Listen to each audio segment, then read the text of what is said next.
उन लोगों के लिए जो लोग घर खरीद रहे हैं और घर खरीदते हैं, प्लॉट खरीदते हैं और उनकी कीमत 50 लाख से ज़्यादा होती है। अमूमन आजकल होती है कि थोड़ा सा भी ढंग का घर खरीदें तो 50 लाख से ज़्यादा एक कीमत होती है।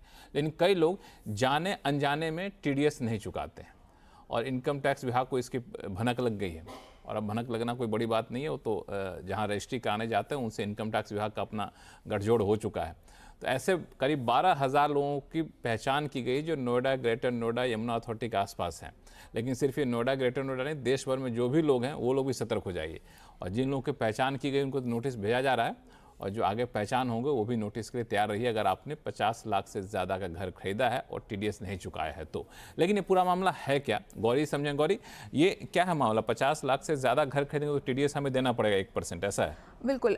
देखिए, जब आप कोई घर खरीदते हैं और उसकी कीमत 50 लाख से ज़्यादा है तो ये जो घर खरीद रहा है उसकी रिस्पॉन्सिबिलिटी है कि वो जो पेमेंट कर रहा है उसमें से टीडीएस का अमाउंट जो रेजिडेंट्स के लिए 1% है और नॉन रेजिडेंट्स के लिए रेट बढ़ के होता है उसको पहले से डिडक्ट कर ले, यानी कि उतनी पेमेंट कम करे और उसको सरकार को जमा कराए सेलर के बिहाफ पे, यानी कि सेलर का पैन देके। इससे सरकार को पता लगता है कि इस व्यक्ति ने इतनी कीमत की एक प्रॉपर्टी खरीदी है। तो इस पूरा जो सिस्टम है इससे टैक्स इवेजन बहुत कम हो जाती है। तो अब अगर जो बायर है वो टीडीएस डिपॉजिट ही नहीं करेगा तो सरकार को पता नहीं लगेगा कि किसने कितने की प्रॉपर्टी खरीदी और बेची, तो यहाँ पे टैक्स इवेजन हो सकती है। और क्योंकि नोएडा, ग्रेटर नोएडा में अब फिल्म सिटी एयरपोर्ट का आई थिंक अप्रैल से एयरपोर्ट वहाँ पे लॉन्च हो रहा है, तो प्रॉपर्टी के जो कीमत है बहुत बढ़ने वाली है। इस वजह से लोग बहुत ज़्यादा वहाँ पे प्रॉपर्टीज़ खरीद रहे हैं। अब ये वही लोग हैं जिन्होंने वहाँ पे प्रॉपर्टी खरीदी, 50 लाख से ज़्यादा खरीदी, लेकिन टीडीएस जमा नहीं कराया, या अमाउंट ठीक नहीं था, या जमा ही नहीं कराया, शॉर्ट डिडक्शन हुई या नॉन डिडक्शन हुई।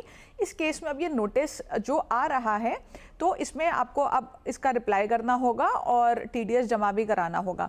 तो जब भी आप कोई प्रॉपर्टी खरीदें जिसकी वैल्यू 50 लाख से ज़्यादा है, आपको टीडीएस काटना है और उसको जमा कराना है। ये ओवर एंड अबव कोई अमाउंट नहीं है, ये उस जो आपका अमाउंट डिसाइड हुआ है उसी में से डिडक्शन होके सेलर के बिहाफ पे आपको जमा कराना होता है।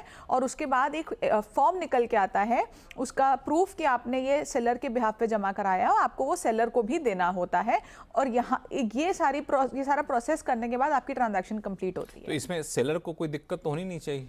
देखिए, सेलर को दिक्कत ये होती है कि सेलर का जो अमाउंट है, अब सपोज करिए आपने 80 लाख की प्रॉपर्टी आपने खरीदी है, तो या तो आप 80 लाख सीधा का सीधा आप सेलर को दे देंगे, या आप 80 लाख में से 1% माइनस करके देंगे। तो सेलर कहता है अभी मेरे पास ज़्यादा पैसा आ जाए, पूरा का पूरा आ जाए, स्पेशली जो नॉन रेजिडेंट्स हैं क्योंकि उनका अमाउंट भी हायर होता है, वो कहते हैं, और कई बार उनकी टैक्सेबिलिटी भी नहीं बनती है, तो वो कहते हैं हमें पूरा दे दो। उसमें एक अलग प्रोसेस होता है एओ के पास, नॉन रेजिडेंट्स के लिए एओ के पास जाके एक सर्टिफिकेट लेना होता है नो डिडक्शन या लोअर डिडक्शन का, पर रेजिडेंट्स के पास तो ये ऑप्शन ही नहीं है।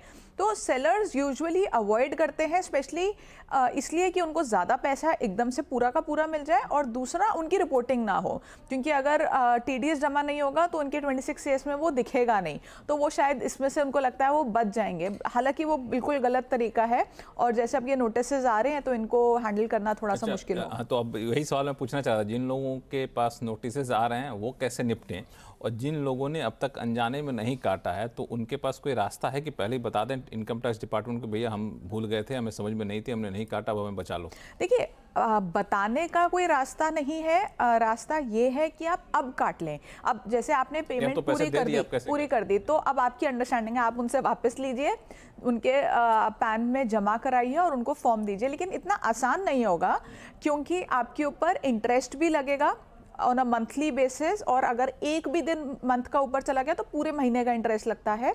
और आपका जो ड्यू डेट थी फॉर्म भरने की उसकी लेट फी भी लगेगी। तो कुछ केसेस में ऐसा हो सकता है कि ये अमाउंट जो इंटरेस्ट और पेनल्टी का है ये बहुत बड़ा निकल के आए, क्योंकि अगर आप देखेंगे ये नोटिस 2020 से आने के जो टाइम है उसके बाद तो के बड़ा हैं। महंगा पड़ेगा जो बहुत, कई लोगों को बहुत महंगा पड़ेगा। तो आप देखिए, अगर बहुत महंगा नहीं पड़ रहा, आपका रीसेंट ट्रांजैक्शन है, अभी अभी का डिफॉल्ट है, अपना तो सुधार आप करके आप सुधार सकते हैं। अदरवाइज आपको देखना पड़ेगा कि कहाँ आपका पैसा ज़्यादा बच रहा है। बिल्कुल, ये काफ़ी महत्वपूर्ण है उन लोगों के लिए जिन लोगों ने घर बेचा है, घर खरीदा है और उसकी कीमत अगर 50 लाख से ज़्यादा है तो अब अगर खरीद बिक्री करें तो इसका ख्याल ज़रूर रखिएगा।